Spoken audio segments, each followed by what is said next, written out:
안녕하세요. 매일경제TV 김용각 기자입니다. 최근 글로벌 불확실성이 커지는 가운데 금융 환경도 급변하고 있습니다. 그래서 오늘은 수익률 제고를 위한 선택지 가운데 하나인 대체 투자에 대한 이야기를 준비했습니다.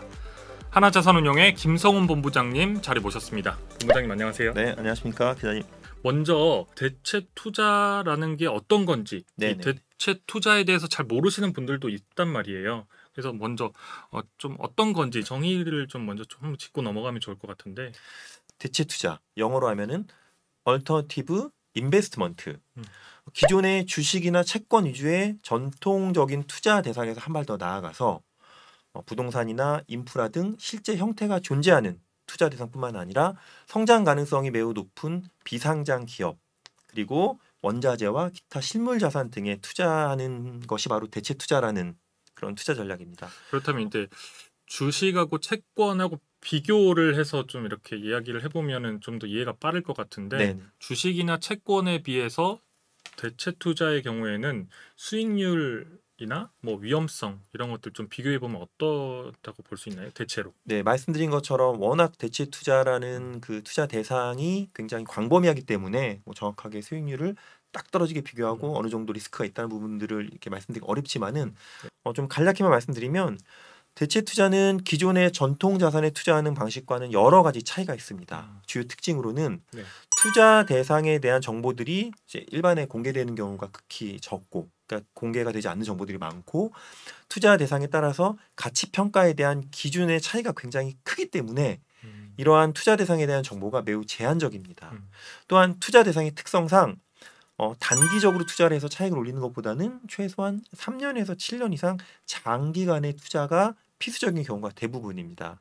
또한 프라이빗 이쿼티나 부동산처럼 투자 대상의 가격이, 자산의 가격이 굉장히 높기 때문에 이런 대규모의 투자가 필요하고, 이로 인해서 최소 투자 금액이나 이런 부분들의 허들이 높은 것이 일반적입니다.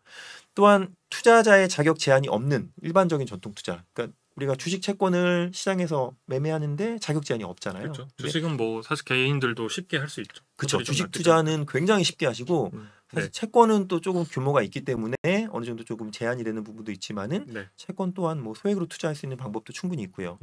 하지만 이런 대체 투자는 기관 투자자 아니면 전문 투자자만 투자할 수 있거나, 아니면 자산 규모에 따라서 일반 투자자 중에서도 굉장히 고액 자산가, 우리가 흔히 말하는 하이 넷워스 인디비주얼이라고 하는 그런 고액 자산가만이 투자할 수 있는 경우가 많습니다. 대체 투자라는 게 지금 말씀해 주신 것처럼 이제 주식이나 채권과는 또 다른 것 같은데, 그 가장 큰 장점이라고 할 수 있을 만한 것들은 좀 어떤 부분이 있을까요? 네, 제가 바로 뒤에 이어서 내용을 준비했습니다. 대체 투자는 기존의 전통 자산에 투자하는 것보다 훨씬 더 많은 장점이 있습니다. 우선 주식, 채권 등 전통 자산과는 시장에서의 움직임이 굉장히 다릅니다.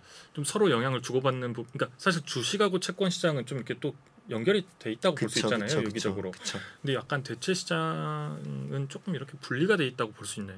주식이나 채권은 이제 대부분 퍼블릭 마켓이라는 곳에서 공개된 정보를 가지고서 이제 여러 굉장히 많은 투자자들이 이제 투자를 하는 그런 방식이라고 보실 수가 있는데, 대체 투자는 제한된 정보를 가지고서 소수의 참가자만이 이제 투자를 하는 시장이다 보니 주식 채권과 이런 상관관계라고 하죠. 상관관계가 굉장히 낮습니다.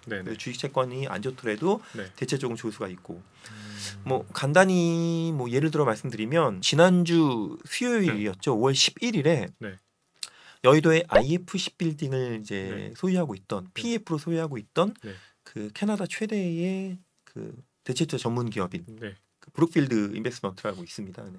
브룩필드가 이 IFC를 매각하기 위한 우선 협상자를 이제 선정을 했어요.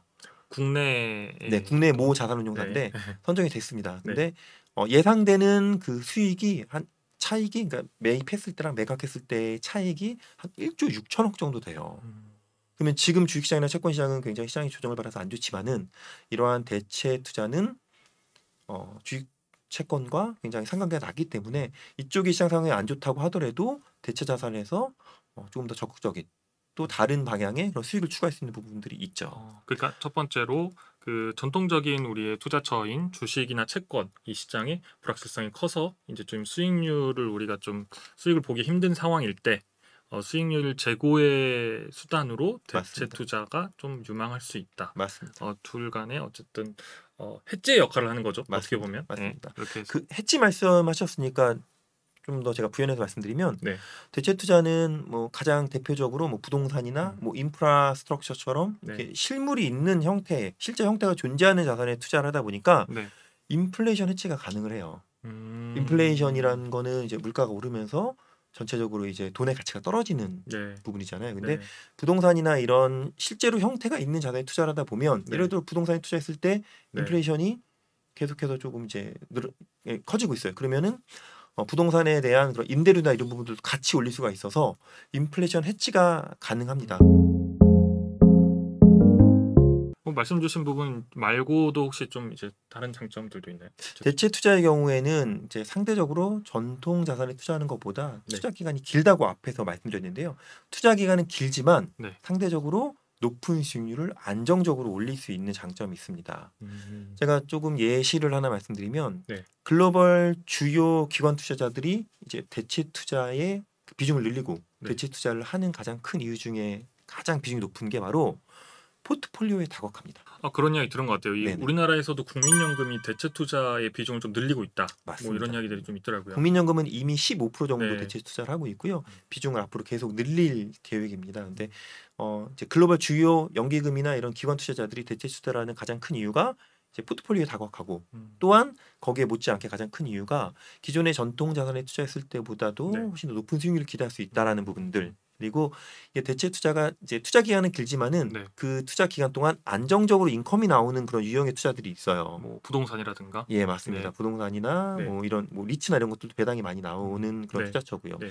그랬을 경우에 이렇게 안정적으로 인컴이 나온다는 부분들도 네. 굉장히 그 매력적인 그런 투자 요인이라고 보실 수가 있고 대체 투자를 하는 그런 가장 큰 이유 중에 하나라고 말씀드릴 수가 있습니다.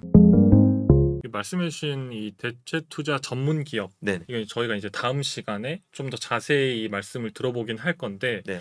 뭐 잠깐 좀 짚고 넘어가자면 보통 미국의 기업들을 많이 말씀을 해주신 네네. 것 같은데, 미국에 있는 대체 투자 전문 기업들은 보통 형태가 어떻게 되나요? 그러니까 아예 대체 투자만 하는 곳들인가요? 뭐 자산운용사 약간 이런 개념이라고 보는데. 그러니까 이게 영문으로 설명드리는 게 더 쉬워요. 네네. 그러니까 대체 투자가 네. 얼터너티브 인베스트먼트잖아요. 네. 그리고 우리가 대체 자산을 얼터너티브 에셋이라고 하죠. 그래서 얼터너티브 에셋에 투자하는 거를 얼터너티브 인베스트먼트라고 이제 흔히들 대체 투자라고 말씀하시는데요. 네. 대체 투자 전문 기업에 대한 정의는 네. 얼터너티브 에셋 매니저예요. 어... 그러니까 매니저라고 하면은 우리가 흔히 그냥 펀드 매니저 이렇게 생각하시는데 네. 그게 아니라 대체 투자를 전문적으로 하는 그런 운용사 기업들을 얼터너티브 에셋 매니저라고 합니다. 근데 이거에 대한 정의를 꼭 운용사라고만 하지 않는 이유가 네. 대체 투자를 전문적으로 하는 기업들 중에서 BDC라는 기업 그런 형태의 기업들도 있어요. BDC는 이제 비즈니스 디벨롭먼트 컴퍼니라고 해서 네. 이제 중소기업이나 이런 뭐 이제 작은 기업들에 대출을 해주고 그걸 통해서 적극적으로 수익을 추구하는 그런 형태의 그런 회사들이라고 보시면 됩니다. 그래서 아까 말씀드린 이제 블랙스톤이나 브룩필드는 글로벌 대표적인 얼터너티브 에셋 매니저라고 보시면 돼요. 그럼 이러한 얼터너티브 에셋 매니저는 어떠한 그런 대상에 투자를 하냐라는 부분들 이쪽 궁금하실 수가 있어요. 네, 이런 궁금함은 이제 저희가 뒷부분에서 다음에 또 전해드릴 수 있도록 하고요. 네네. 앞에 말씀 주신 거랑 이제 이어서 마지막으로 좀 이 대체 투자와 관련해서 네. 이 대체 투자를 고민하는 분들 중에 이제 좀 처음 대체 투자에 네네. 접하시는 분들도 있으니까 네네. 좀 처음 투자에 나설 때는 이런 부분들을 좀 주의할 필요가 있다. 네. 뭐 예를 들어서 그 투자 기간이라든가 이런 부분들도 조금 주의할 필요가 있을 것 같고 네. 이제 전문 투자자분들이 주로 하니까 이런 부분들도 좀 주의할 부분들이 있을 것 같은데 좀 어떤 부분들을 조심해서 그러니까 주의해서 투자를 하면 좋을까요? 대체 투자 또한 투자이기 때문에 네. 반드시 투자에는 거기에 따르는 리스크가 존재를 합니다. 그러니까 우리가 높은 수익률을 기대하는 만큼 하이 리턴 하이 리스크라는 말을 굉장히 많이 들어보셨을 텐데요. 네. 높은 수익률을 기대하는 만큼 그 리스크는 크다고 보실 수가 있고요. 그리고 대체 투자를 흔히들 알고 계신 뭐 개별 딜에 투자하는 걸로 이해를 하고 계세요. 네. 그러니까 예를 들어서 PEF를 네. 설정을 하고 프라이빗 이쿼티 펀드를 설정을 해서 그 PEF가 뭐 블라인드 펀드 방식으로 해서 여러 가지 부동산이나 인프라에 투자를 하고 네. 거기서 수익을 낸다라고 보실 수가 있는데요. 네. 개별 딜에 투자하실 때는 네. 그 딜이 100% 이제 성공을 한다, 높은 수익률을 얻는다라고 장담할 수가 없습니다. 실패할 수도 있다. 네, 그렇기 네. 때문에 다양한 딜에 좀 분산해서 투자하시는 게 좋지만 우리 일반적인 투자자분들은 네. 앞서 말씀드린 것처럼 여러 가지 그런 제한, 정보에 접근하기 어려운 부분들, 그리고 뭐 최소 투자 가입 금액, 그리고 사모펀드 형태로 투자가 되다 보니까 네. 이제 투자할 수 있는 인원에 대한 제약, 네. 이런 다양한 제약들로 인해서 일반적인 투자자분들이 이제 대체 투자에 투자하실 수 있는 방법은 그렇게 많지가 않아요. 그렇기 때문에 대체 투자에 간접적으로 투자할 수 있는 뭐 대체 투자 펀드라든지 네. 일반적인 뭐 공모 펀드나 네. 아니면은 뭐 재간접 유형의 뭐 투자 플랫폼이나 이런 부분에 투자하실 수도 있는 장점들이, 투자하실 수도 있는 방법들이 있긴 해요.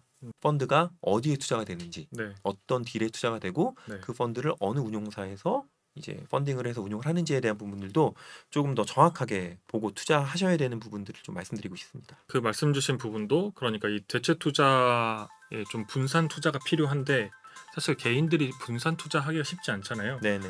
그런 부분에 대한 것도 사실 뭐 해법이 좀 있으시다고 들었는데 네. 네, 그것도 다음 시간에 저희가 이어서 한번 좀 다뤄보도록 하고요. 네네. 오늘은 하나자산운용의 김성훈 본부장님 모시고 이 대체 투자가 도대체 어떤 투자이고 그리고 어떤 장단점이 있는지 이런 말씀 함께 들어봤습니다. 본부장님 오늘 여기까지 말씀 듣겠습니다. 네. 감사합니다. 고맙습니다.